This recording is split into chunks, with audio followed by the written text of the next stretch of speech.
Hech qachon Real Madriddagi muammolar Xabi Alonso yoki Vinicius Juniorga bog'liq bo'lmagan. Hamma ayb Kylian Mbappeda deydiganlar juda ham ko'p, to'g'rimi? Yoki noto'g'rimi? Jamoadagi eng ko'p ofsayd holatlari aynan Kylian Mbappe jamoaga kelgandan keyin kuzatiladigan bo'ldi. O'sha Mbappe PSJda Messi va Neymar bilan chiqisha olmagan. Neymar aytganidek, sabab ego bo'lgan. O'sha Mbappe murabbiy Luis Enrique undan jamoa uchun ko'proq yugurishini so'raganida unchalik e'tibor bermagan va u ketgan zahoti PSJda nihoyat jamoaviy ruh ustun kelib, hamma sovrinlarni yuta boshlagan. Endi esa u Madridga kelib o'zi bilan xaos olib keldi deyshmoqda. So'nggi haftalarda eng ko'p o'qigan fikrim shu. Muammo yana Mbappeda emish. U jamoadoshlarini muxlislarga qarshi qo'yar emish. Lekin hayotimda birinchi marta men Mbappeni himoya qilishga majburman. Ha, unda ba'zi paytlar muammo bo'lgan. Ha, men ham undan jahlim chiqqan paytlar bo'lgan. Ammo bu safar boshqacha. Bu safar u maqtashga arziydigan darajada yetuklik va yetakchilik ko'rsatmoqda. Jamoadoshlari, ayniqsa Vini xushtakbozlik ostida qolganida Mbappe bemalol jim turishi mumkin edi. Axir o'sha payt faqat o'zi qarsaklar ostida qolayotgandi. Ammo u Vinicius Juniorni himoya qilishning o'zining majburiyati deb bildi.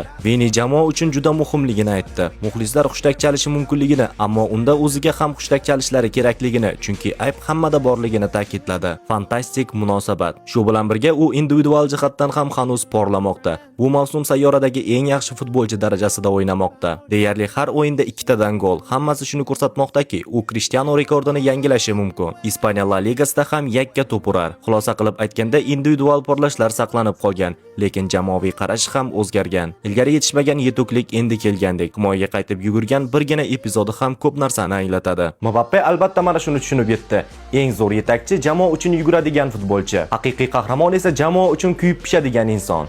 Chunki yulduzning nuri boshqalarning nurini o'g'irlasa, u hech kimni hayratga solmaydi. Eng chiroyli nur bu yulduzlar bilan to'la osmonda yanada yorqin porlay oladigan nurdir. 27 yoshida hamma Mbappe oltin to'plarini, Chempionlar Ligasini yutadi, futbolni egallaydi deb o'ylagan edi. Balki yo'ldagi ayrim qarorlar bunga to'sqinlik qilgandir.